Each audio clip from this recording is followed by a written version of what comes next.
Nick Cowdery. All drugs.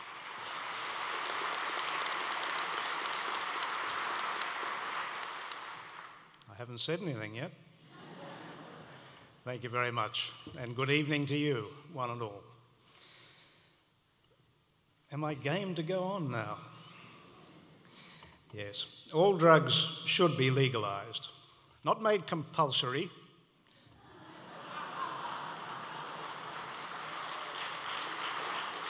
Not supplied at the supermarket. Not permitted for everyone without restriction. Not normalised. Not even tolerated if you don't want to tolerate it. Legalised.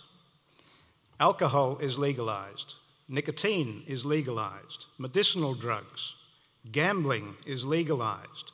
Driving a motor vehicle, travelling in a foreign land, they are legalised activities. We're not talking about something scary here. Those substances and activities are facts of life, and some are addictive, and they are regulated by law, that is, legalised. We're having a lot of success lately with nicotine. We really are. We're addressing the plight of the 12% of gamblers who are addicted problem gamblers. And we're starting to make some progress with alcohol too. Prohibition having failed dismally, as it is with the other drugs of cannabis, heroin, cocaine, amphetamines, and so on.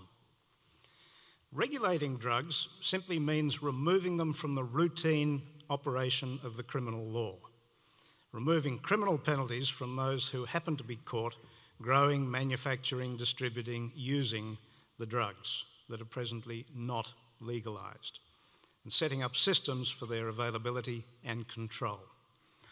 Regulation should and can intelligently take account of the drug concerned, its qualities, its use, its effects, and the qualities of the users. Trial and error is often a good way to learn, but you can't learn without the trial.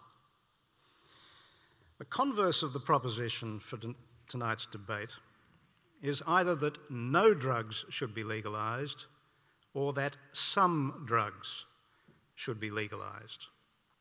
And we haven't quite heard yet which proposition the opposition is going for. The former proposition that all drugs, that no drugs should be legalised is untenable. It simply can't be made a criminal offence in this society to have a beer, smoke a cigarette, or drink a coffee. So if the latter argument is being made, that is, that some drugs should be legalised, how are the some drugs selected?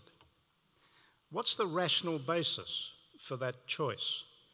It can't be on the basis of present experience, because the drugs that are legalised, particularly alcohol and nicotine, are the ones that are doing by far the greatest harm to the users and to the victims, the other people associated with the users, about whom we've heard.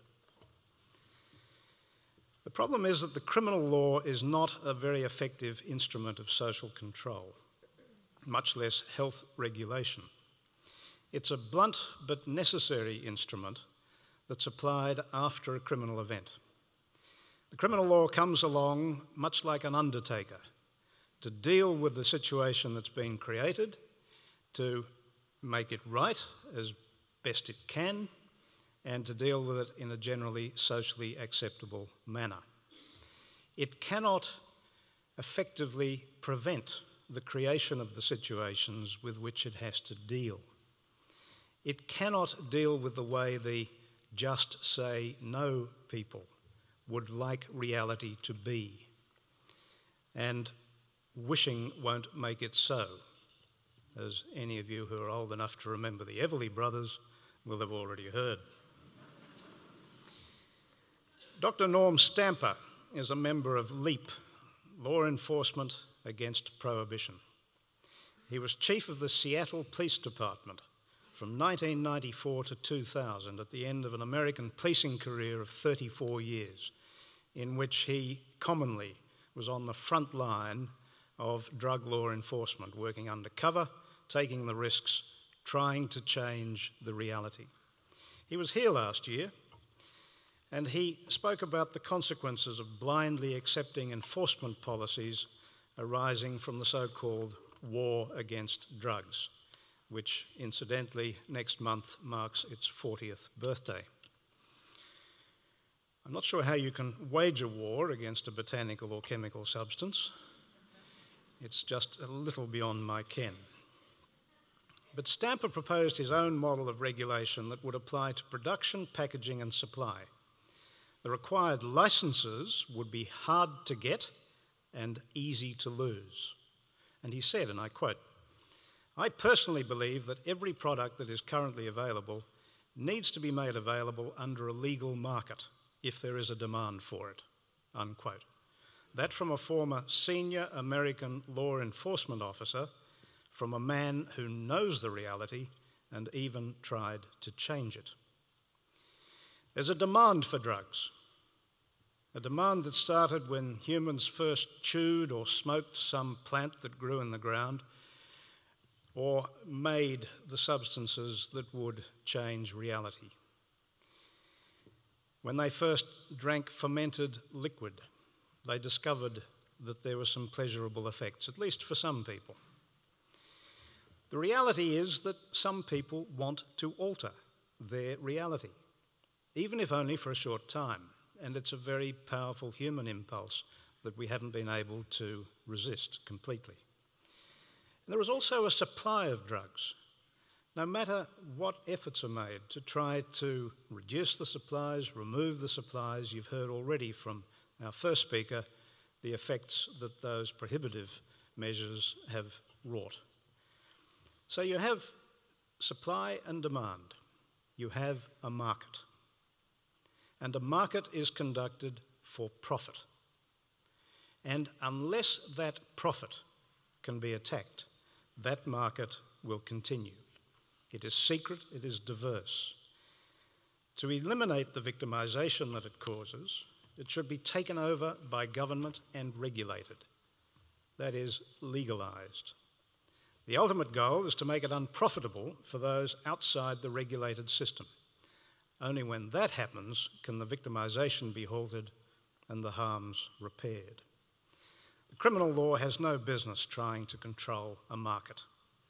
Can it modify supply or demand? Well, no, it can't.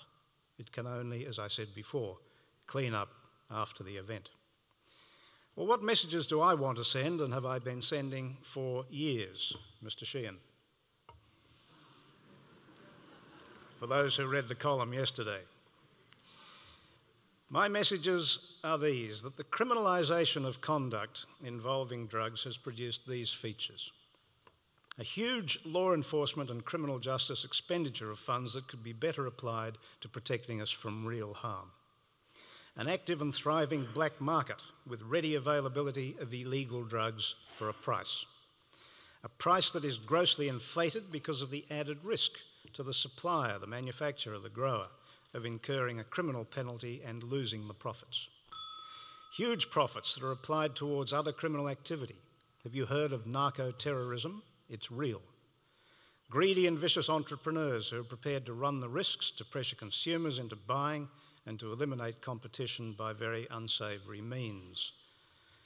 No quality control of the product, leading to death and disease and even just rip-offs.